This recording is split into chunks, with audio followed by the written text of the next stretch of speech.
107.4 FM वर आपण ऐकत आहात विद्यावाणी कम्युनिटी रेडिओ.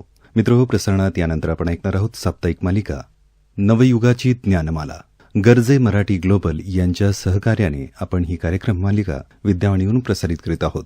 या कार्यक्रमात आपण मार्केटिंग या विषयाबद्दल, या क्षेत्राबद्दल जाणून घेणार आहोत. याविषयी आपल्याला मार्गदर्शन करणार आहेत रश्मी जोशी आणि त्यांच्याशी संवाद साधला आहे श्रीदत्तने.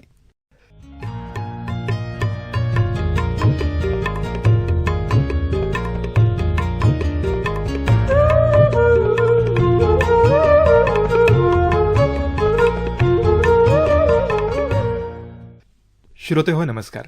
नवयुगाची ज्ञानमाला या कार्यक्रम मालिकेमध्ये मी श्रीदत्त आमच्या सर्व श्रोत्यांचं सहर्ष स्वागत करतो. मित्रमैत्रिणींनो, ही कार्यक्रम मालिका आपण ऐकत आहात FM बँडच्या 107.4 मेगाहर्ट्झवरून, अर्थात विद्यावाणी कम्युनिटी रेडिओ केंद्रावरून. आपल्या सगळ्यांना माहिती आहे की हा कार्यक्रम आपण गरजे मराठी ग्लोबल या संस्थेच्या सहकार्यानं विद्यावाणीवरून ऐकतो आहोत.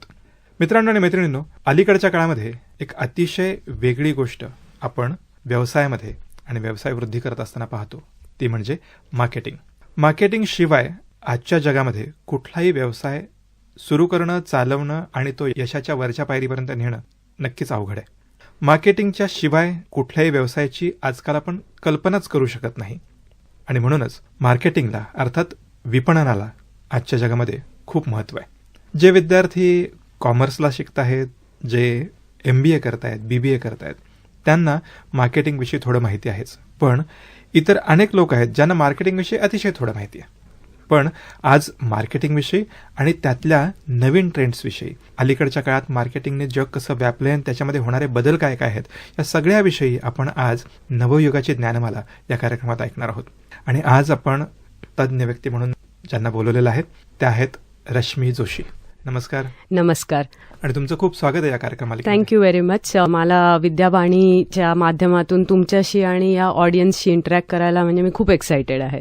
श्रोते हो, मी सुरुवातीला त्यांचा थोडक्यात परिचय देतो. खरं तर अतिशय बोलक्या डोळ्यांची ही तरुणी माझ्यासमोर जेव्हा बसली आहे तेव्हा तिने तिचं बॅकग्राऊंड मला सांगितलं. ती म्हणते की IT क्षेत्रामध्ये इंजिनिअरिंग तिने केलं आणि त्याच्यानंतर मार्केटिंगमध्ये MBA केलं. हे तर झालं शिक्षणाविषयी. ती मूळची पुण्यातलीच आहे आणि IT रिसर्च हा तिचा आवडीचा सब्जेक्ट. गेली 18 वर्ष मार्केटिंगच्या क्षेत्रामध्ये ती कार्यरत आहे आणि आपल्या पुण्यातल्याच एका मोठ्या IT क्षेत्रातल्या संस्थेमध्ये ती गेली 15 वर्ष काम करते.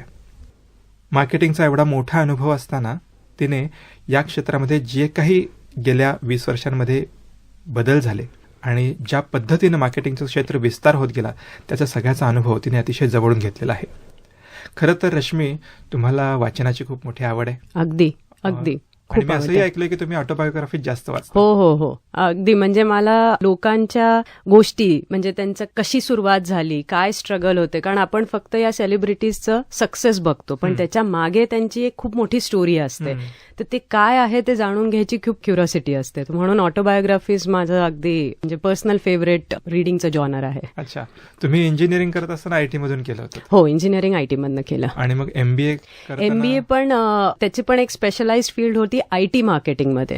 सो त्याच्यामुळे मग IT कंपनीजचं मार्केटिंग आणि आपण जे रिटेल मार्केटिंग बघतो त्याच्यात खूप फरक आहे. सो त्याच्यासाठी मला MBA IT मार्केटिंगने खूप हेल्प केलं. अच्छा, म्हणजे MBA IT मार्केटिंग झालेलं. हो. आता आधी आम्हाला आणि आमच्या सर्वसामान्य सगळ्या श्रोत्यांना हे सांगा की नेमकं मार्केटिंग म्हणजे तरी काय, तिथूनच सुरुवात करू. नक्की. सो मार्केटिंग म्हणजे फक्त ऍडव्हर्टायझिंग नाही किंवा मार्केटिंग म्हणजे सेल्स नाही. दुसरं म्हणजे मी जेव्हा कोणाला सांगते मी मार्केटिंगमध्ये आहे, तर त्यांचा पहिला प्रश्न असतो, म्हणजे तुम्ही ब्रोशर बनवता. तो ब्रोशर बनवणं ही मार्केटिंग नाही, तो एक भाग आहे मार्केटिंगचा. मार्केटिंग म्हणजे लोकांना काय हवंय आणि त्यांच्यापर्यंत ते कसं पोहोचवतो, ते बेसिकली मार्केटिंग आहे. समजा तुमचा एक मित्र तुम्हाला म्हणाला, अरे त्या भंडारकर रोडवर एक नवीन दुकान उघडलंय आणि त्याचा समोसा म्हणजे एक नंबर. तर ह्या मित्रांनी इन अ वे बघितलं तर मार्केटिंग केलंय त्या दुकानाचं आणि समोस्याचं. म्हणजे माझ्या मित्राने ती वस्तू विकली नाही, त्याचं ब्रोशर मला बनवून दिलं नाही, किंवा असंही नाही केलं की त्या व्यावसायिकाला मदत केली, अजिबात नाही. इनडायरेक्टली त्याच्याविषयीची माहिती पोहोचवली. ऍब्सोल्युटली. आणि मार्केटिंग म्हणजे एक स्टोरी आहे, एक इमोशन आहे. जसं तुम्ही म्हटलं, त्यांनी विकलं काहीच नाहीये, त्यांनी एक इमोशन विकलाय, एक स्टोरी विकली की त्या जागेचा समोसा 1 नंबर आहे. तर तुमची ती क्युरिओसिटी वाढली की आता बघू मी तिथे जाऊन की असं काय आहे की जो माझा मित्र एवढं त्याच्याबद्दल बोलतोय. म्हणजे आता जसं तुम्ही म्हणाल की आपला प्रत्येकाचा एक फेवरेट ब्रँड असतो. मग आता तो फोन असेल किंवा शूज असेल किंवा आता लेटेस्ट म्हणजे आपले OTTवर वेगळे वेगळे शोज आपण बघतो. आपण त्या ब्रँडशी का कनेक्ट होतोय? कारण त्याच्या मागे कोणीतरी मार्केटिंग करतंय जे तुम्ही त्या ब्रँडशी कनेक्ट होऊ शकताय. खऱ्या अर्थात ते मार्केटिंग आहे. कॅडबरी डेअरी मिल्कची एक ऍड होती बघा खूप वर्षांआधी. क्रिकेट स्टेडियमवर क्रिकेट मॅच चालू आहे आणि टेन्शनचा सगळा सीन आहे, पण एक मुलगी ती कॅडबरी बार खातीये. मॅच जिंकल्यानंतर नाचत नाचत स्टेडियमवर येते आणि त्यावेळेस म्हणजे हे माहिती होतं की कॅडबरी फक्त लहान मुलांसाठी, पण त्या ऍडनी त्यांनी एक आयकॉनिक कॅम्पेन सुरू केलं, कुछ खास है कुछ बात है. आणि त्याच्यामुळे काय झालं, त्या चॉकलेटकडे बघण्याचा दृष्टिकोन बदलला की चॉकलेट म्हणजे एक सेलिब्रेशनचा प्रतीक आहे आणि हा फक्त लहान मुलांसाठी नाही आहे, तर हा मोठ्यांसाठी पण आहे. तर marketing is basically changing perception. So आपण असं त्याला म्हणू शकतो. खरं तर तुम्ही या जाहिरातीचा जेव्हा उल्लेख केलात तेव्हा मला गेल्या काही दिवसांपूर्वी ज्यांचं निधन झालं ते पियुष पांडे डोळ्यासमोर आले.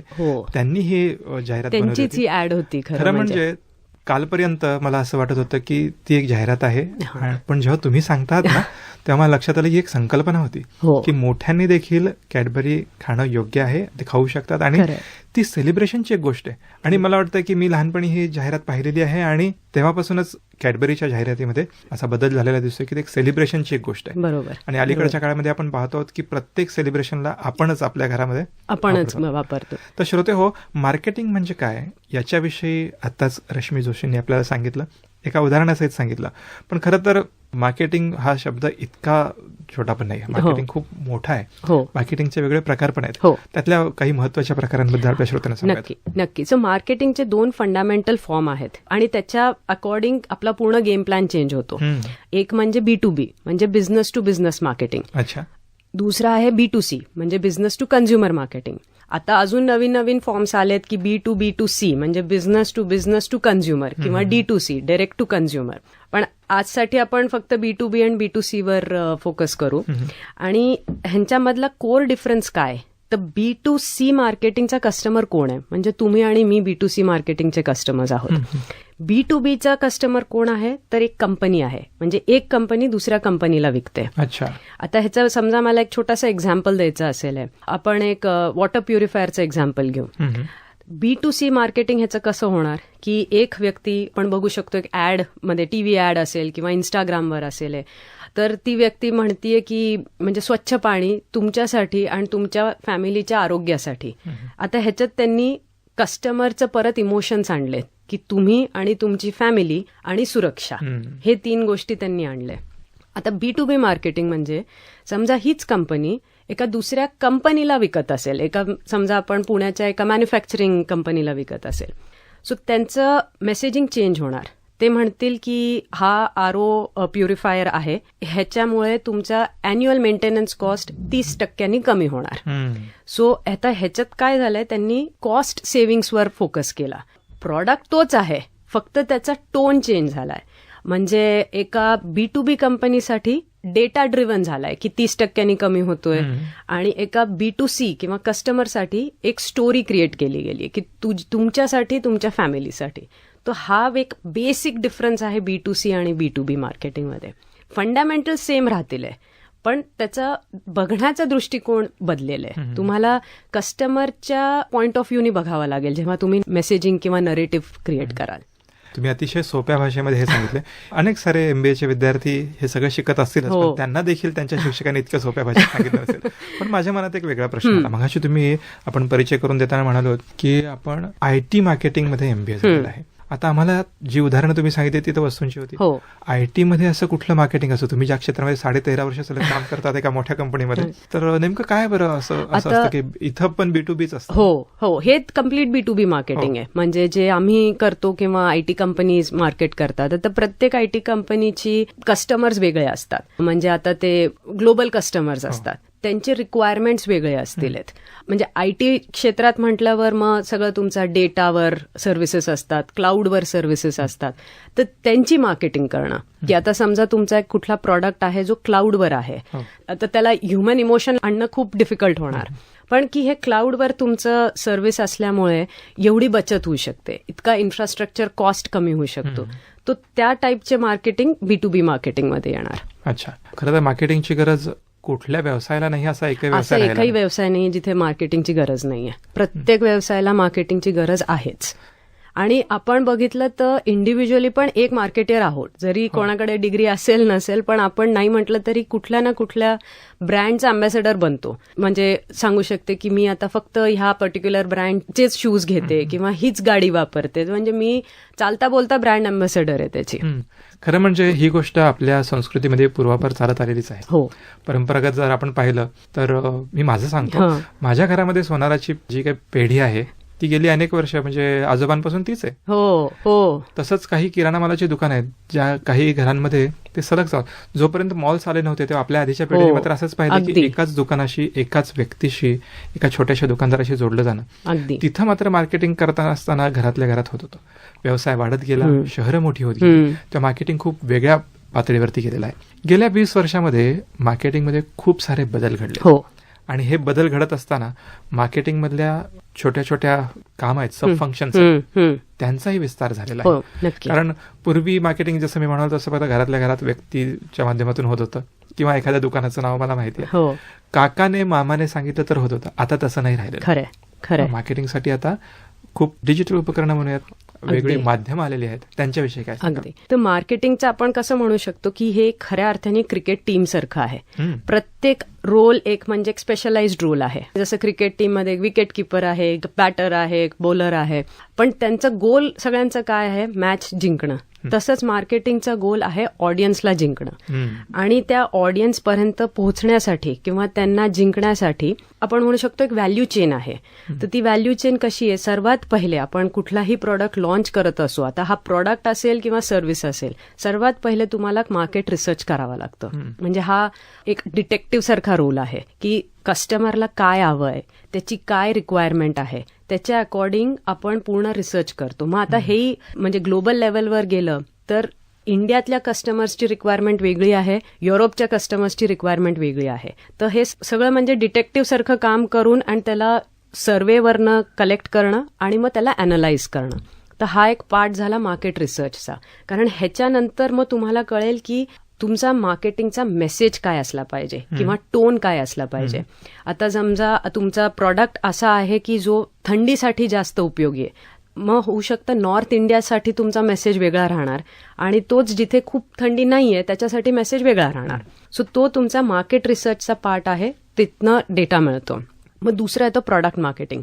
प्रॉडक्ट मार्केटिंग म्हणजे परत तेच की तुमचा ऑडियन्स कोण आहे, तुमच्या ऑडियन्ससाठी काय बेनिफिट असणार आहे, तुमच्या प्रॉडक्टचा युनिक सेलिंग पॉईंट काय आहे, म्हणजे का तुम्ही कोणी तुमच्या प्रॉडक्टकडे यायला हवं, आणि तसंच की तुमच्याकडे का येतं आणि कॉम्पिटिटरकडे का नाही जायचं. तो हा सगळा प्रॉडक्ट मार्केटियर्सचा काम असतो. थर्ड पॉईंट म्हणजे ब्रँड मॅनेजमेंट. ब्रँड मॅनेजमेंट म्हणजे हा अगदी तुम्ही म्हणू शकता जसं सोल आहे की काय मेसेज असला पाहिजे, तुमच्या ह्याचा टोन काय असला पाहिजे. आता आपण बघतो की लोगो डिझायनिंग तो एक पार्ट ऑफ ब्रँड मॅनेजमेंट आहे. एकच मेसेज असला पाहिजे. एक एक्झाम्पल देते तुम्हाला, ब्रँड रिकॉल म्हणतो आम्ही त्याला. मी समजा तुम्हाला सांगितलं की चहा, आता चहामध्ये तुम्ही म्हणू शकता मी टाटा टी सर्वात पहिलं नाव येईल, कोणासाठी सोसायटी येणार, कोणासाठी ब्रुक बॉन्ड येणार.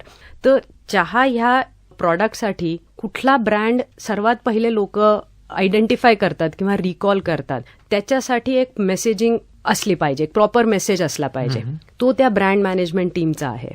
छोट्याशा गोष्टी म्हणजे लोगो. आपल्याला फक्त टाटाचा लोगो बघितला की कळतं हे टाटा आहे, पण त्याच्या मागे पण एक सायन्स आहे की लोगोचं डिझाईन कसं आहे, ते इझिली तुम्हाला लक्षात राहू शकतं का, तुम्ही कुठले कलर्स वापरता. आता जसा लाल रंग नॉर्मली एक पॅशन किंवा बोल्डनेस दाखवण्यासाठी असतं, ब्लू रंग वापरला तर तो एक असं म्हणजे ट्रस्ट, लॉयल्टी किंवा ट्रस्ट, कामनेससाठी आहे. ग्रीन नेचरशी रिलेटेड आहे. ब्लॅक म्हणजे थोडा पॉवरफुल दाखवण्यासाठी. येलो हॅपीनेस हे करतं. तर त्याच्यामागे तो सायन्सही आहे की लोगो कसा असला पाहिजे, तुमचा वेबसाईटची मेसेजिंग कशी असली पाहिजे, तुम्ही जे लिंक्डइन पोस्ट करतात त्याचा मेसेजिंग कसा असला पाहिजे, तो सगळा ब्रँडचा पार्ट आहे. तिसरा म्हणजे डिजिटल मार्केटिंग. जसं आपण म्हणाला, आज जर तुम्ही ऑनलाईनवर नाही तर मग तुमचं अस्तित्व म्हणजे ऑलमोस्ट नाहीसारखं आहे. तर ह्याच्यात सगळं येतं, तुमचं website, email, Instagram, Facebook, WhatsApp, x, सगळं त्याच्यावर तुमचं डिजिटल मार्केटिंग आहे.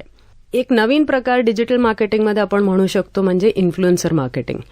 तर इन्फ्लुएन्सर मार्केटिंग म्हणजे काय, की आपण जसे काही काही रील्स बघतो त्याच्यात कोणीतरी येऊन म्हणतं की हा मी स्किन केअरचा प्रॉडक्ट वापरला तेव्हापासून माझी स्किन ग्लो करायला लागली, किंवा तर तो बेसिकली त्या ब्रँडचा इन्फ्लुएन्सर झाला. आता काही काही सेलिब्रिटीज पण एन्डॉर्स करतात, तर तेही एक प्रकारचे इन्फ्लुएन्सर आहे.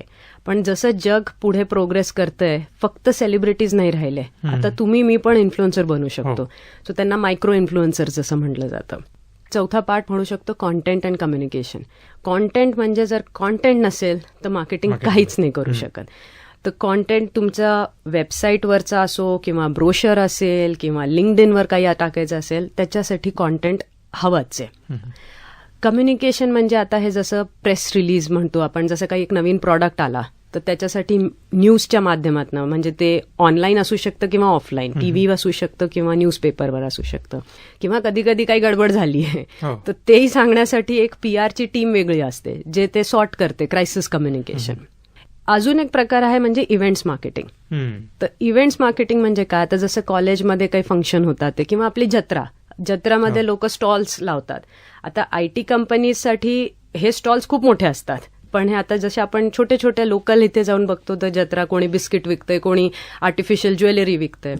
सो तोही एक प्रकारचा इव्हेंट्स मार्केटिंग आहे. ह्याला आपण एक एक्सपिरियन्शियल मार्केटिंग पण म्हणू शकतो.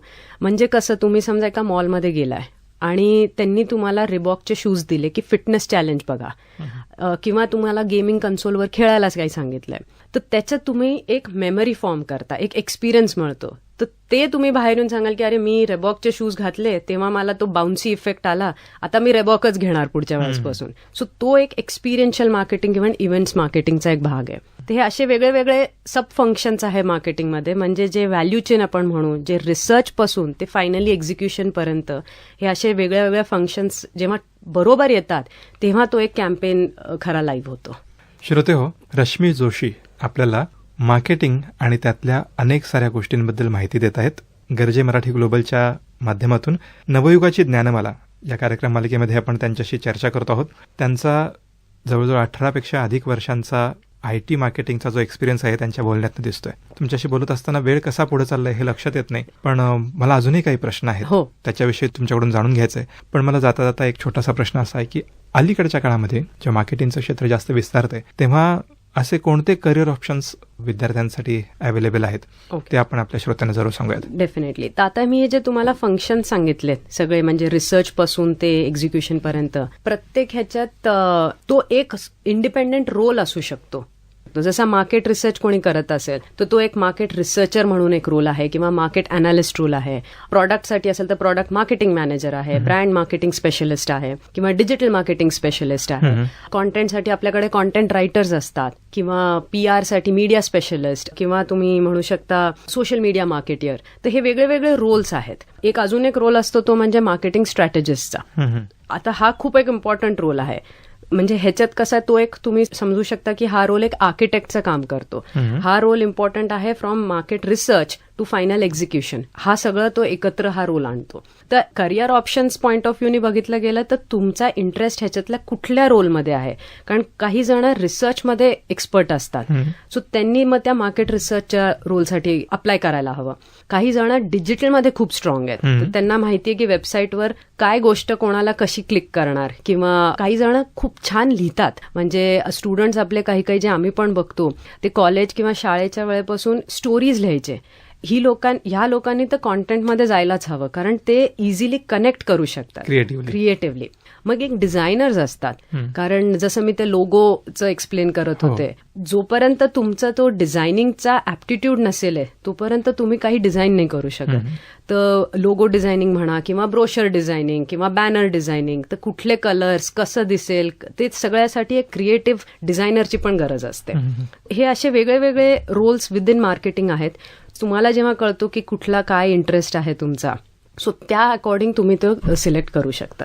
आणि अलीकडच्या काळामध्ये मला वाटतं की अनेक साऱ्या मार्केटिंगच्या एजन्सीज किंवा व्यवसाय देखील खूप सारे उभे राहिले. ऍब्सोल्युटली. आणि म्हणजे मार्केटिंग मध्ये जाण्यासाठी तुमच्याकडे डिग्री हवी का, तर त्याचं खरं उत्तर असं आहे की नाही, काही गरज नाहीये.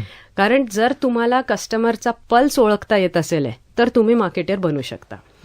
पण आता एका कंपनीमध्ये जाण्यासाठी ती कंपनी तुमच्याकडे डिग्री बघणार. ती कंपनी तुमच्याकडे MBA मार्केटिंग आहे किंवा BBA मार्केटिंग आहे, तर तुम्ही फर्स्ट चॉईस ऑफ प्रेफरन्स असाल त्या कंपनीमध्ये त्यांच्या मार्केटिंग टीममध्ये जॉईन करण्यासाठी. किंवा दुसरा ऑप्शन असाही असू शकतो की तुमच्याकडे डिग्री नाहीये, पण तुम्ही काही ना काही प्रकारे मार्केटिंग केलेलं आहे, तुमच्याकडे एक्सपिरियन्स आहे, तर तुम्ही परत मार्केटिंग फील्डमध्ये एका कंपनीमध्ये हायरिंगसाठी तुम्ही अप्लाय करू शकता. ह्याच्यात म्हणजे कसं आहे की कुठल्या स्टुडंटला खऱ्या अर्थाने मार्केटिंग ह्या फील्डमध्ये इंटरेस्ट असेल तर माझं सजेशन असं असेल की you should be a strong observer. म्हणजे कसं आहे की आता कुठला तुम्ही रील बघितला किंवा एक बॅनर बघितलं, बिलबोर्ड बघितलं, ऍड बघितली, तर ऑब्झर्व्ह करायला लागा की ह्या ब्रँडनी काय दाखवण्याचा प्रयत्न केलाय किंवा त्यांचा टार्गेट ऑडियन्स काय आहे, त्यांनी काय विचार करून हे रील बनवली आहे. तर जेव्हा तुम्ही हे सगळं ऑब्झर्व्ह करत राहाल किंवा सुरुवात कराल, तेव्हा तुम्ही लिंक करायला सुरुवात कराल की अच्छा हे असं मार्केटिंग असतं. तर तो तुम्हाला हळूहळू तो एक्सपिरियन्स मिळत जाईल आणि हा मग पुढे कधी तुमच्या करिअरमध्ये डेफिनेटली ऍड करणार. खरंच मार्केटिंग हे क्षेत्र आपण पाहिलं तर खूप मोठ्या प्रमाणावरती बदलत चाललंय, विस्तारत चाललंय. आणि मगाशी मी एका प्रश्नामध्ये बोलताना म्हणालो की अगदी घरापुरतं मर्यादित होतं, तर जगभर झालेलं आहे. इतका विस्तारित असणारं हे जे क्षेत्र आहे, याच्यामध्ये या सध्याच्या काळामध्ये आणि येणाऱ्या काळामध्ये खूप वेगवेगळ्या घटना घडामोडी येणार आहेत, वेगळी टेक्नॉलॉजी येणार आहे. आणि आपल्या सगळ्यांना माहिती आहे की इकडं आर्टिफिशियल इंटेलिजन्सचा वापर खूप मोठ्या प्रमाणावरती आहे. या सगळ्यावरती आपल्याला बोलायचं आहे. पण आज वेळेची मर्यादा लक्षात घेता आज आपण इथं थांबूयात, पण आपल्या सगळ्या श्रोत्यांसोबत उद्या पुन्हा एकदा कनेक्ट होऊयात. श्रोते हो, आज आपण रश्मी जोशी यांच्याशी मार्केटिंग या विषयावरती गप्पा मारायला सुरुवात केलेली आहे. आणि मार्केटिंगच्या वेगवेगळ्या बाजू, वेगवेगळ्या बाबी त्यांनी आता आपल्याला सांगितल्या. पण मी जसं म्हणालो की आपल्या थेट मनाला भिडणाऱ्या, आपल्या भावनांशी थेट जुळल्या जाणाऱ्या, भावनांशी खेळणाऱ्या अशा अनेक साऱ्या जाहिराती गेल्या काही काळामध्ये आपण बघितल्या. ते करत असताना त्या मागची भूमिका काय होती, येत्या काळामध्ये आर्टिफिशियल इंटेलिजन्सने कोणते कोणते परिणाम या मार्केटिंगच्या क्षेत्रावरती होणार आहेत, या सगळ्याविषयी जाणून घेण्यासाठी ऐकत रहा विद्यावाणी कम्युनिटी रेडिओ केंद्र, अर्थात 107.4 FM. उद्या आपण गरजे मराठी ग्लोबल या संस्थेच्या सहकार्याने प्रसारित होणारी ही जी मालिका आहे नवयुगाची ज्ञानमाला, ती ऐकायला विसरू नका. उद्याही आपल्यासोबत रश्मी जोशी असणार आहेत. आज तुम्ही विद्यावाणीच्या स्टुडिओमध्ये आलात आणि आम्हाला इतकी सारी माहिती दिलीत, त्याबद्दल मनपूर्वक धन्यवाद. धन्यवाद. धन्यवाद. मलाही खूप आवडलं आणि मी पुढच्या एपिसोडसाठी म्हणजे वाट बघते. धन्यवाद.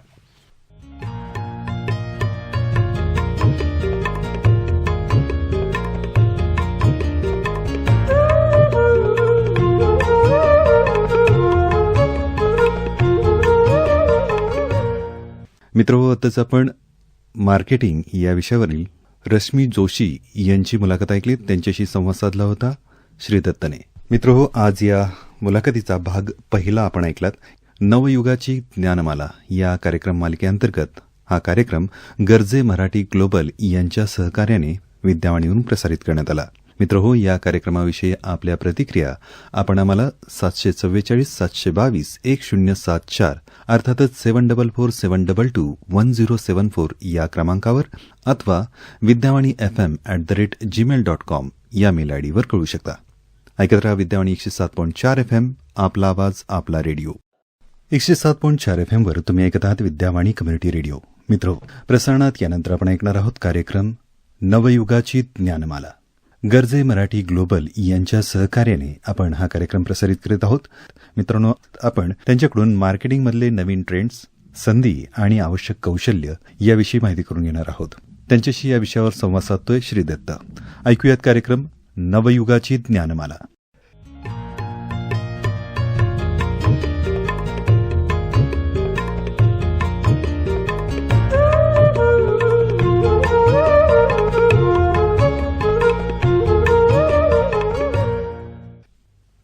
श्रोते हो, नमस्कार.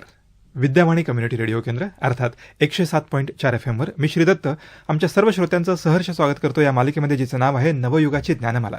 आणि या कार्यक्रम मालिकेमध्ये काल आपण रश्मी जोशी यांच्याशी मार्केटिंग या विषयावरती गप्पा मारायला सुरुवात केलेली होती. मित्रांनो, गरजे मराठी ग्लोबल या संस्थेच्या सहकार्यानं या नवयुगाची ज्ञानमालामध्ये काल आपण ऐकलं की मार्केटिंग हा आजच्या जगाचा खूप महत्त्वाचा विषय आहे. त्याच्याशिवाय कुठल्याच व्यवसायाचा विचारच आपण करू शकत नाही. त्यांनी काल अतिशय सोप्या शब्दांमध्ये आपल्याला सांगितलं की मार्केटिंगमध्ये कोणकोणत्या संधी उपलब्ध आहेत, विद्यार्थ्यांनी त्याच्यासाठी कसं तयार झालं पाहिजे. आज देखील आम्ही रश्मी जोशी यांना विद्यावाणीच्या स्टुडिओमध्ये पुन्हा एकदा आमंत्रित केलेलं आहे. मॅम नमस्कार. नमस्कार आणि तुमचं खूप स्वागत आहे पुन्हा एकदा. धन्यवाद. मी आमच्या श्रोत्यांना आता सांगत होतो की तुम्ही काल अतिशय सोप्या शब्दांमध्ये आम्हाला सांगितलं की मार्केटिंग म्हणजे काय, ज्याच्यामध्ये आपण असं सांगितलं की मार्केटिंगचं जग विस्तारत आहे. हो. यासाठी प्रत्येक व्यक्तीला नवीन नवीन स्किल्स असणं गरजेचं हो. आहे. कारण आपण ब्रँडबद्दल बोललो, ब्रँड अँबॅसेडर बद्दल बोललो, त्याचबरोबर तुमच्या माझ्यासारखा सर्वसामान्य माणूस देखील मार्केटिंगच्या क्षेत्रामध्ये कशा पद्धतीने ऍक्टिव्हेट होऊ शकतो किंवा काम करू शकतो याच्याविषयी पण चर्चा केली. हो. आता पुढे जात असताना एक छोटासा प्रश्न असा विचारायचा आहे की तुम्ही तर जेव्हा इंजिनिअरिंग झालं त्याच्यानंतर IT मार्केटिंगमध्ये MBA केलं, पुढे जाऊन 18 वर्षांचा तुमचा IT मार्केटिंगचा अनुभव आहे. पण त्याचबरोबर तुमच्या ज्या वैयक्तिक ज्या सवयी होत्या किंवा जे स्किल्स होते ते निरंतर वाचन, ऑटोबायोग्राफीज वाचणं, लोकांना जाणून घेणं, लोकांशी बोलणं, त्याचबरोबर तुम्ही खूप ट्रॅव्हलिंग पण करता, प्रवासही करता, संगीत ऐकता. आता जे नवीन विद्यार्थी मार्केटिंगच्या क्षेत्रामध्ये येऊ इच्छितात, जे तरुण येऊ इच्छितात, त्यांच्याकडे अशी कोणती स्किल्स असणं गरजेचं असं तुम्ही सांगाल? मागच्या वेळेस तुम्ही म्हणत होता की रिसर्च करणाऱ्यांनी थोडा वेगळा ऍस्पेक्ट असतो, क्रिएटिव्ह असणं, या सगळ्या गोष्टी तर आहेतच, पण त्याच्यावर शिक्षणाबरोबर इतरही काही गोष्टी हव्यात. त्याच्याविषयी आधी सांगा मला. नक्की. सो अकॉर्डिंग टू मी, मला वाटतं कुठलंही क्षेत्र असेल मार्केटिंगमध्ये याची गरज जास्त आहे. क्युरिओसिटी खूप हवी. म्हणजे क्युरियस की हे का होतंय, त्याच्या मागचं म्हणजे दृष्टिकोन काय आहे, हे जोपर्यंत तुम्हाला कळणार नाही तोपर्यंत तुम्ही कुठल्याही फील्डमध्ये पुढे जाऊ शकत नाही. आणि हे मार्केटिंगसाठी का इम्पॉर्टंट आहे, कारण ऑब्झर्वेशन खूप स्ट्रॉंग पाहिजे. एक ब्रँड का तो असा मेसेजिंग त्यांनी का पाठवलाय पुढे ऑडियन्सपर्यंत, जोपर्यंत तुम्ही ते क्युरियसली बघणार नाही तोपर्यंत तुम्ही त्याच्याशी रिलेट करू शकणार नाही. आणि प्रत्येकाला तो मेसेज वेगळा आहे. म्हणजे तुम्हाला एका पर्टिक्युलर ब्रँडचा मेसेजिंग वेगळा वाटेल, तोच सेम माझ्यासाठी वेगळा वाटेल. तुमच्यासाठी इमोशन वेगळं असेल, माझ्यासाठी इमोशन वेगळं असेल. सो म्हणून ते क्युरिओसिटी लेवल तुमची असणं फार गरजेचं आहे. आणि दुसरं म्हणजे बिकॉज आता आपण म्हणजे जग इतक्या वेगळ्या लेवलला जातं आहे आणि एव्हरी डे काही ना काही नवीन येतंय, तर तुम्हाला तुमचे स्किल्स डेव्हलप करणं खूप गरजेचं आहे. मग जर तुम्हाला स्पेशली मार्केटिंगमध्ये यायचं असेल तर मग तुमचे डिजिटल स्किल्स खूप गरजेचं आहे. आणि आर्टिफिशियल इंटेलिजन्सचे जे वेगळे वेगळे AI टूल्स आहेत त्यांचा पण मार्केटिंगमध्ये खूप जास्त आजकाल यूज होतोय. तर त्या टूल्सला पण तुम्ही कसं इफेक्टिव्हली यूज करू शकता त्याची खूप गरज आहे. आणि मार्केटिंगचा एक दुसरा भाग असा आहे की out of the box thinking गरजेचं आहे. कारण कॉम्पिटिशन इतकी टफ आहे. एक साधा कारची ऍडव्हर्टाइजमेंट मध्ये पण तुम्हाला व्हेरायटी दिसते. कोणी त्याच्या फीचर्सला त्याची सेफ्टी म्हणून प्रेझेंट करतं, कोणी त्याचं डिझाईन प्रेझेंट करतं. तर तुम्हाला ते म्हणजे आउट ऑफ बॉक्स थिंकिंग खूप गरजेचं आहे. आणि मार्केटिंगमध्ये तर डेफिनेटली, कारण ग्लोबल मार्केट जेव्हा आपण म्हणतो तेव्हा प्रत्येक ग्राहक वेगळा आहे, त्याची गरज वेगळी आहे. आणि मला वाटतं की गेल्या 25 वर्षात म्हणजे या शतकामध्ये मार्केटिंगच्या टेक्निकमध्ये खूप मोठ्या प्रमाणावरती बदल झालाय. तुम्ही आर्टिफिशियल इंटेलिजन्सचा उल्लेख तर केला, त्याच्याकडे मला जायचं आहेच. पण त्याच्या आधी मला तुम्हाला विचारायचं की अनेक साऱ्या कंपन्यांच्या, अनेक साऱ्या प्रोडक्ट्सच्या काही ब्रँडच्या टेक्निक्स आहेत किंवा जाहिराती आहेत, त्याच्यामध्ये आपल्याला असं दिसतं की एखादं प्रोडक्ट विकणं इतपत मर्यादित नाही राहिलेलं किंवा एखादा ग्राहक मिळवणं इतपत मर्यादित नाही राहिलेलं मार्केटिंग. आता त्या ग्राहकाशी कायम कनेक्ट राहणं यासाठी म्हणून प्रयत्न केला जातो. त्याच्यात सगळ्यात महत्वाची गोष्ट आहे ती म्हणजे ती ग्राहकाची मानसिकता जाणून घेणं आणि त्याच्या गरजा पूर्तीसाठी विशेष, म्हणजे मला असं वाटतं कधी कधी की फक्त माझ्यासाठीच बनलेली जाहिरात किंवा माझ्यासाठी बनलेलंच प्रोडक्ट इथपर्यंत ते बदललेलं आहे. तर याच्याविषयी आम्हाला सांगा की हा जो पॅराडियम चेंज ज्याला म्हणू आपण तो कसा काय. आणि ह्याच्यातच ऍक्च्युली आर्टिफिशियल इंटेलिजन्सचा खूप इम्पॉर्टंट रोल आहे. जसं तुम्ही आधी मागच्या एपिसोडमध्ये म्हणाला की ह्या किराण्यापासून म्हणजे आजोबांनी सुरुवात केली ते तुमच्यापर्यंत आलंय, ते mostly word of mouth advertising होती की हा आपला नेहमीचा माणूस आहे, ह्याच्याचकडनं घ्यायचं. आता जो आर्टिफिशियल इंटेलिजन्सचा रोल आला आहे आणि त्याच्यामुळे डेटा खूप इझी झालाय. आता तुम्हाला जसं वाटतं की हा जसं काही प्रोडक्ट माझ्यासाठीच बनलाय, त्याच्या मागे काहीतरी सॉफ्टवेअर बनत चाललंय जो तुम्हाला रीड करतंय, तुमच्या गरजा काय आहेत ते तो रीड करतोय आणि त्याच्यामुळे तुम्हाला प्रत्येक गोष्ट वाटते की ही माझ्यासाठी पर्सनलाइज्ड आहे. आणि पर्सनलायझेशन हा एक खूप मोठा भाग झालाय मार्केटिंगमध्ये. म्हणजे तुमच्या माझ्या गरजांना तो समजतोय आणि त्याच्या अकॉर्डिंग तुम्हाला तो मेसेज जातोय. म्हणजे ज्याला आम्ही म्हणतो की पर्सनलायझेशन ऍट स्केल. प्रत्येक गोष्टीत म्हणजे प्रत्येक टच पॉइंटला, समजा ऑनलाईनमध्ये तुम्ही जर बघायला सुरुवात केली आणि ते फायनली स्टोअरमध्ये जाऊन घेतलं, तर तो एक्सपिरियन्स सेम असला पाहिजे आणि त्याच्यात तो पर्सनलायझेशन आणला पाहिजे. तर तो आता हे आर्टिफिशियल इंटेलिजन्समुळे खूप जास्त इम्पॉर्टन्स वाढला आहे. खरं तर आर्टिफिशियल इंटेलिजन्स सगळ्याच क्षेत्रामध्ये आहे, पण या क्षेत्रामध्ये खूप जास्त प्रमाणावरती आहे असं दिसतंय. कारण जेव्हा आपण पाहतो की मी एखादी गोष्ट माझ्या मोबाईलवरती, माझ्या लॅपटॉपवरती सर्च करतोय किंवा माझ्यासाठी काही पर्सनलाइज जाहिरात येतात, तेव्हा मलाही कळतं की त्या सर्चला अनुकूल असणाऱ्या गोष्टी आहेत. हे तर मशीन करत आहे, पण त्याचबरोबर त्याच्यामध्ये असणारी माणसं देखील याच्यासाठी रिसर्च करतायत. पण मशीनच्या आणि माणसांच्या मध्ये एक छोटीशी जागा आहे, एक लाईन आहे, ती म्हणजे की इमोशन्सची. त्या इमोशन्स विषयी आम्हाला तुमच्याकडून थोडं जाणून घ्यायला आवडेल की का बरं अलीकडचं मार्केटिंग जास्त लोकांना त्यांच्या इमोशन्स सोबत जोडलं गेलंय. मग ती LICची जाहिरात असू दे किंवा एखाद्या कारची असू दे किंवा बिल्डरची कुठली असली तरी तो एक महत्वाचा आस्पेक्ट झालेला आहे. त्याच्याविषयी आम्हाला थोडं सांगा, आपण आर्टिफिशियल इंटेलिजन्सचा आणि याच्यातला फरक नक्की सांगू शकू. नक्की.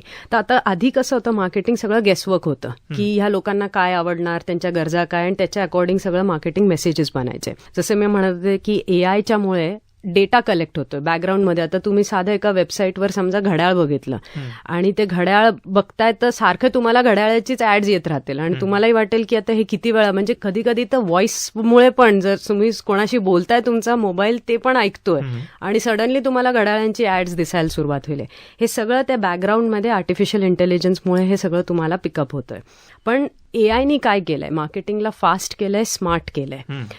कोण कुठे काय क्लिक करतोय, त्याची काय गरज आहे, हे सगळं AI सांगतोय. बट AI निर्जीव आहे, ते हे नाही सांगू शकत की मला काय वाटतंय आणि का वाटतंय. आता मी समजा घड्याळ बघते, पण त्याला हे नाही माहिती की मला हे घड्याळ घ्यायचंच आहे. होऊ शकतं त्या घड्याळाकडे माझं बघण्याचं इमोशन काही वेगळं असेल. मला बहुतेक असं होऊ शकतं त्या घड्याळाकडे बघून कोणाची तरी आठवण येत असेल. हे AI नाही बघू शकत. आणि ह्या पॉइंटवर मार्केटिंगमध्ये जे एक नवीन गोष्ट इम्पॉर्टंट आहे ती आहे एम्पथी मार्केटिंग. म्हणजे एम्पथी म्हणजे काय, स्वतःला दुसऱ्याच्या दृष्टिकोनातनं बघायचं, समानुभूती. सो आता मी जसं तुम्हाला एक एम्पथी मार्केटिंगचं एक एक्झाम्पल देते. तुमचा समजा एक मित्र आहे जो पुण्याच्या बाहेर राहायला गेलाय, बाहेरगावी गेलाय, त्याचा वाढदिवस येतोय. आता तुम्हाला त्याला पुण्याची आठवण म्हणून बर्थडेसाठी बाकरवडी पाठवायची आहे. तर तुम्ही एका दुकानात जाता, त्याला म्हणता मला बाकरवडी हवी आहे आणि त्याला तुम्ही पॅक करून डिलिव्हर करा. तो म्हणाला हा ठीक आहे, ही बाकरवडी 800 रुपये पॅकिंगचे आणि ह्याचे 200 रुपये आणि 1000 रुपये तुम्हाला सांगतो तो बिल. आता तुम्ही दुसऱ्या दुकानाकडे जाता, तो म्हणतो की अच्छा साहेब तुमचा मित्र आहे का तिथे, मग त्याला तो पुण्याची खूप आठवण येत असेल.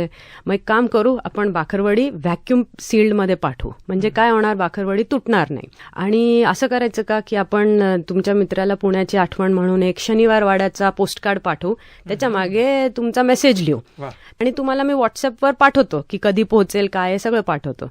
पण ह्याचं सगळ्याचं म्हणजे 1500 लागतील. आता तुम्ही सांगा, दोन्ही एकच प्रॉडक्ट विकतात आहे, तुम्ही कुठल्या दुकानाकडे जाल? नक्कीच दुसऱ्या व्यक्तीकडे जाईल. आणि ते 500 रुपये जास्त आहे, पण तुम्ही तरी का त्याच्याकडे जाता? विचारच नाही केला खरं. एक्झॅक्टली. तुम्हाला त्या वेळेला, कारण त्यांनी तुमच्या इमोशन्सला टच केलंय आणि त्या इमोशन्ससाठी तुम्ही हे नाही बघितलं की आधीचा 1000 आहे आणि हे 1500. तर तुम्ही त्या इमोशन्सच्या मागे गेला आणि that is where empathy marketing plays an important role, कारण तुम्ही त्याला कनेक्ट केलं.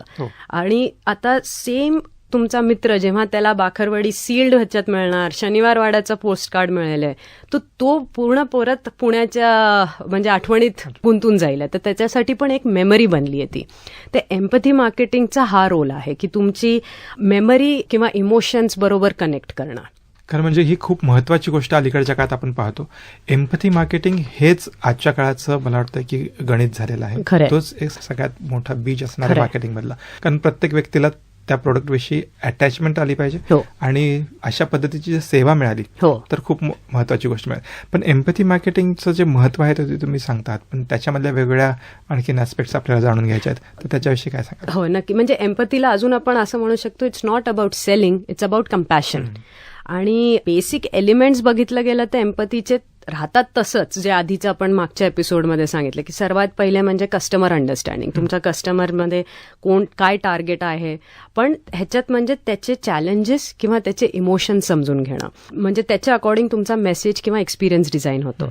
आता फॉर एक्झाम्पल आपण जर ब्रुक बॉन्डची ऍड बघितली तर त्याच्यात स्वाद अपने पण का हा त्यांचा एक टॅगलाईन आहे. त्याच्यात वेगळे वेगळे ते दाखवतात की एक नवीन फॅमिली शिफ्ट झाली आहे फ्रॉम डिफरंट स्टेट, तर तुम्ही ब्रुक बॉन्डचा चहा घेऊन जाता आणि त्याच्यामुळे एक रिलेशन बनतं. किंवा कोणी मेडिकली चॅलेंज्ड आहे आणि त्याला तुम्ही चहा देऊन एक परत स्वाद अपने पण का. किंवा त्याच्यानंतर तनिष्कची ऍड, त्यांनी रिमॅरेज ह्या कॉन्सेप्टला, म्हणजे जो एका प्रकारे लोक वेगळ्या दृष्टिकोनातनं बघायचे, पण त्यांनी त्या रिमॅरेजच्या कॉन्सेप्टला पुढे आणलं की हे नॉर्मल आहे, ह्याच्यात म्हणजे तुम्हाला अदर वे नी बघायची गरज नाहीये. किंवा सर्फ एक्सेल, दाग अच्छे आहे, म्हणजे लहान मुलं खेळतात मग घरी येऊन त्यांना की दाग अच्छे आहे, सर्फ एक्सेलनी निघून जाईल.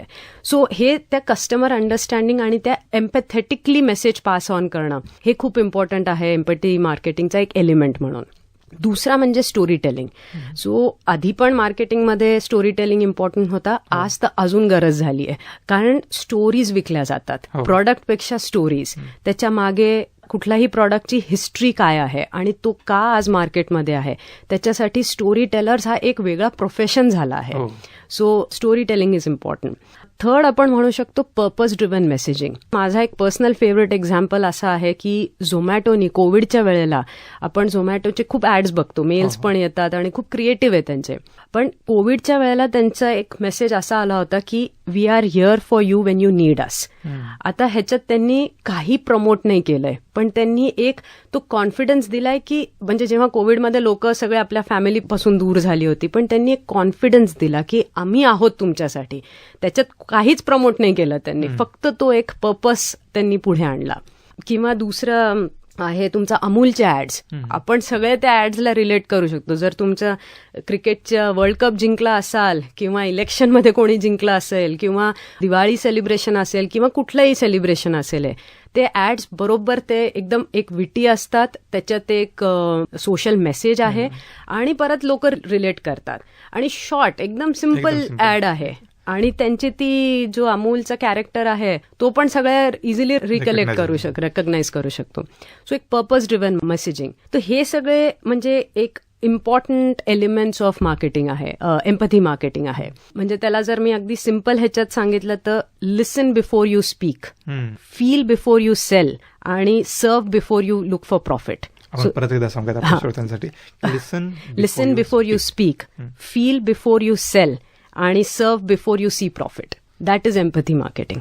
खरंच. म्हणून तर मला वाटतं की तुम्ही जे मगाशी उदाहरण दिलं त्याच्या पलीकडले अजून एक उदाहरण आहे की गुजरातमधला एक दुधाचा ब्रँड आहे. दूध तर भारतात सगळीकडे मिळतं, सगळीकडे गोठे आहेत, सगळीकडे डेअरीज आहेत आणि सगळीकडे दुकान आहेत.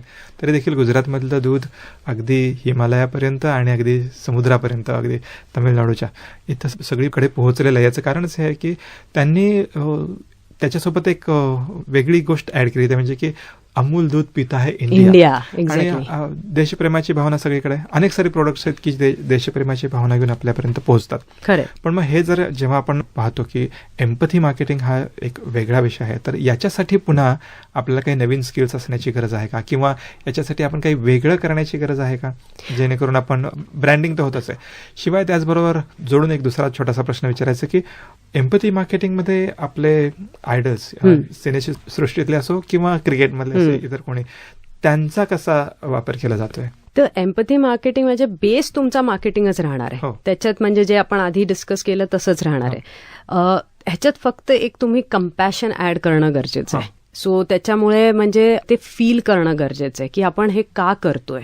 जोपर्यंत तुम्ही ते फील नाही करणार तोपर्यंत तुम्ही तो राईट मेसेज नाही आणू शकणार. एआयमुळे म्हणजे आता एआय कसं झालं एक नॉन निगोशिएबल स्किल झालंय.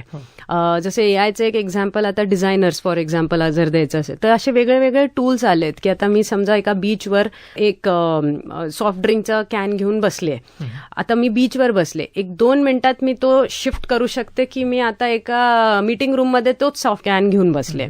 सो एआयमुळे ह्या सगळ्या गोष्टी होऊ शकतात, पण त्याच्या मागचे जी इमोशन्स आहेत ते एआय नाही करू शकणार. तर त्याच्यासाठी तुमचा जो मेसेजिंग असतो कुठल्याही प्रॉडक्टला किंवा सर्व्हिसला मार्केटमध्ये आणण्यासाठी तुम्हाला तो फील करून मगच बाहेर आणता येईल. सो ती एक खूप मोठी गरज आहे, म्हणजे कंपॅशन, इमोशन. हेच एक कारण आहे की जिथं खूप सारे लोक घाबरत आहेत की एआय येईल आणि आपल्या नोकऱ्या जातील. मला वाटतं की एआय मध्ये आणि व्यक्तीमध्ये हेच अंतर असणार आहे. ऍब्सोल्युटली. म्हणजे ही गोष्ट खरी आहे की एआय आलं आहे आणि त्याच्यामुळे लोक घाबरतात आहे, आणि एआयनी चेंजेस आणलेत का मार्केटिंगमध्ये तर डेफिनेटली आणलेत. त्याच्यात म्हणजे नो डाऊट अबाउट इट. कारण जे कॉन्टेंट लोक आधी आठवडाभर बसून लिहायचे ते आता एक 5 मिनिटात होऊ शकतं, सेकंदात. म्हणजे तुम्हाला एक प्रॉम्प्ट टाकायचं आहे फक्त, आणि प्रॉम्प्ट टाकला की तुम्हाला ते कॉन्टेंट आलं. पण तरी ह्युमन लागतोच शेवटी. तो प्रॉम्प्ट काही असेल किंवा तो मेसेज काही असेल, जर त्याच्यात इमोशन्स नसतील तर लोक त्याला एक्सेप्ट नाही करणार. इनफॅक्ट आता लेटेस्टच एक आर्टिकल आलं होतं ज्याच्यात हे खूप साऱ्या मोठ्या ब्रँड्स आहेत, म्हणजे स्पेशली रिटेल ब्रँड्स आहेत, त्यांनी ऍड्ससाठी एआयला यूज करण्यासाठी थांबवलंय. कारण त्यांचं हेच म्हणणं आहे की ते इमोशन्स नाही विकू शकत. आता एक ब्रँड त्यांनी असं दाखवलं होतं की तुमच्या पायात वाळू अडकलीये, हे ते एआय नाही दाखवू शकणार. ह्याच्यासाठी तुम्हाला तो ह्युमनच पाहिजे तिथे. आणि आपण जेव्हा बीचवर जातो, वाळूत खेळतो, तो एक इमोशन आहे, तो एक वेगळा फील आहे, तो एआय नाही सांगू शकणार, नाही देऊ शकत. पण मग आता नवीन तरुणांनी ज्यांना या क्षेत्रामध्ये यायचं आहे, एआय तर ऑलरेडी तिथे आहे, ते असणार आहे, पण एआय सोबत आपल्याला जर काम करायचं असेल तर अशी कोणती स्किल्स आहेत की जे आत्मसात करायला हवीत, किंवा घाबरून न जाता एआय सोबत काम करण्यासाठी कशी तयारी करावी? सो त्यांनी स्टोरी सारखं प्रत्येक गोष्टीला बघणं फार गरजेचं आहे. आणि स्टोरीज, जसं मी म्हटलं, स्टोरीज विकल्या जातात. बाकी तुमचं प्रॉडक्टपेक्षा स्टोरीज विकल्या जातील. तर तुम्हाला त्या अकॉर्डिंग की एआयची डिझायनिंगसाठी म्हणा किंवा कॉन्टेंट बनवण्यासाठी तिथे तुम्ही हेल्प घ्या एआयची, पण त्याच्यात काय ऍड करायचं आहे आणि कुठे इमोशन्स ऍड करायचे आहेत किंवा त्याचं कॉन्टेक्स्ट कसं बनवायचंय, ह्याच्यासाठी तुम्हाला एक ऑब्झर्वर, जसं आधी सांगितलं होतं तसं, क्युरिओसिटी हवी आहे आणि एक स्टोरी टेलिंग स्किल हवी आहे. आणि नाही म्हटलं तरी कम्युनिकेशन मार्केटियरसाठी खूप स्ट्रॉंग असलं पाहिजे. दुसरं म्हणजे एक मार्केटियरला पर्सनल रिलेशन्स बनवण्यासाठी किंवा नेटवर्किंग कनेक्शन जबरदस्त हवंय. सो तुम्ही, कारण जेव्हा लोकांशी बोलता तेव्हा तुम्हाला कळतं की ह्यांना काय हवंय, मार्केटमध्ये काय चालू आहे आणि मार्केटमध्ये लोकांचे नीड्स काय आहेत. एआय फक्त डेटा ओव्हरऑल रिसर्च करून सांगणार की पुण्यामध्ये एवढ्या टक्क्या लोकांना हा प्रोडक्ट आवडतो, पण जोपर्यंत तुम्ही मार्केटमध्ये उतरत नाही तोपर्यंत तुम्हाला रियालिटी नाही कळणार. सो एक इंटरपर्सनल रिलेशन बनवण्याची स्किल, स्टोरी टेलिंगची स्किल, ऑब्झर्वेशनची स्किल, ह्या सगळ्या सॉफ्ट स्किल्स आहेत, पण हे येणं गरजेचं आहे. एकूणात आपण असं म्हणू शकतो का की डेटा मिळवण्यासाठी किंवा वेगळ्या संकल्पना आणण्यासाठी, काही क्रिएटिव्ह गोष्टी आणण्यासाठी एआयचा वापर होऊ शकतो, पण त्याच्यात आत्मा ओतण्यासाठी? ऍब्सोल्युटली. तुम्ही एकदम बरोबर म्हणजे त्याला हे केलं की सोल आणण्यासाठी तुम्हाला एक म्हणजे मार्केटरला ते एम्पॅथेटिक मार्केटर बनणं खूप गरजेचं आहे. आज आपण रश्मी जोशी यांच्याकडून मार्केटिंग आणि त्यामधला एम्पॅथी मार्केटिंग आणि त्याचं महत्त्व याविषयी माहिती घेतो आहोत. रश्मी, जाता जाता तुमचा जो काही एकूण अनुभव आहे तो एकूण जर गोळा केला तर गेल्या 18 वर्षामध्ये तुम्ही खूप वेगळ्या गोष्टी पाहिल्या. येणाऱ्या काळामध्ये, येत्या 5 वर्षाच्या काळामध्ये हे जे मार्केटिंगचं क्षेत्र आहे ते कशा पद्धतीने बदलणार आहे आणि त्यासाठी आम्ही कशी तयारी करावी याच्याविषयी आम्हाला थोडंसं सांगा. नक्की. सो जसं आपण आतापर्यंत डिस्कस केलं की marketing is all about people, म्हणजे it is art of connection. जर तुम्हाला ऑब्झर्व करता येत असेल, कम्युनिकेट करता येत असेल किंवा इन्फ्लुएन्स करता येत असेल आणि एक क्रिएटिव्ह माइंडसेट असेल तुमचा, तर मार्केटिंग हा रोल तुमच्यासाठी नक्की आहे. आणि इंडियासारख्या आपल्या एक वास्ट म्हणजे डायनामिक अँड डायव्हर्स कंट्रीमध्ये पॉसिबिलिटीज खरोखर खूप आहेत. सो ब्रँडच्या स्टोरीज तुम्ही आपल्या नेक्स्ट जनरेशनला क्रिएटिव्ह वे मध्ये सांगण्याची गरज आहे आणि ह्या फील्डमध्ये तर डेफिनेटली स्टोरी टेलरची गरज आहे. सो माझा हाच सजेशन असेल की स्टे क्युरियस आणि स्टे ऑब्झर्वंट आणि be a good story teller. बाकी सगळं ऑटोमॅटिकली फ्लो करत जाईल. वा, आज तुमच्याशी बोलताना खरंच खूप बरं वाटलं. आमच्या श्रोत्यांना तुम्ही मार्केटिंग, त्यातही एम्पथी मार्केटिंग आणि त्यातला एआयचा वापर या सगळ्या विषयावरती आपण विस्तृत चर्चा केलीत. गरजे मराठी ग्लोबलच्या सहकार्यानं नवयुगाची ज्ञानमाला या कार्यक्रम मालिकेमध्ये तुम्ही इथे आलात आणि आमच्या सगळ्या विद्यार्थ्यांना, आमच्या सगळ्या श्रोत्यांना जी माहिती दिलीत त्याबद्दल मनपूर्वक धन्यवाद. तुमच्या यापुढील सगळ्या योजनांसाठी आणि तुमच्या सगळ्या कार्यांसाठी विद्यावाणी आणि विद्यावाणीच्या सर्व श्रोत्यांच्याकडून आम्ही हार्दिक शुभेच्छा देतो आणि आज इथे थांबतो. धन्यवाद. खूप खूप धन्यवाद. मलाही खूप आवडलं इथे येऊन बोलायला आणि नवीन स्टुडंट्सला आणि युथला जर ह्याच्यापासून इन्स्पिरेशन मिळत असेल तर माझ्यासाठी अजून दुसरी आनंदाची गोष्ट अजून काहीच नाही. श्रोतेहो, तुम्हालाही जर हा कार्यक्रम आवडला असेल तर तुम्ही आमच्याशी थेट संपर्क करू शकता. यासाठी आमचा फोन नंबर आहे 744-722-1074 अर्थात 744-722-1074. मित्रमैत्रिणींनो, ऐकत रहा विद्यावाणी कम्युनिटी रेडिओ केंद्र अर्थात 107.4 FM. धन्यवाद.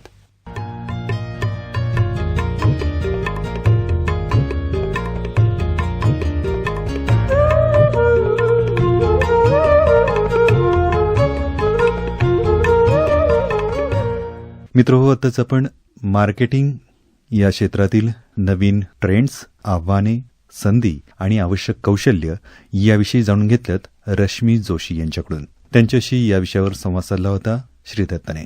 नवयुगाची ज्ञानमाला हा कार्यक्रम आपण गरजे मराठी ग्लोबल यांच्या सहकार्याने विद्यावाणीवरून प्रसारित करीत आहोत. मित्रहो, या कार्यक्रमाविषयी आपल्या प्रतिक्रिया आपण आम्हाला 744-722-1074 अर्थातच 7447221074 या क्रमांकावर अथवा विद्यावाणी FM@gmail.com या मेल आयडीवर कळवू शकता. तसेच हा कार्यक्रम आपण दर शुक्रवारी आणि शनिवारी सकाळी 11 वाजता आणि दर सोमवारी आणि मंगळवारी दुपारी 4 वाजता ऐकू शकता. ऐकत रहा विद्यावाणी 107.4 FM, आपला आवाज, आपला रेडिओ.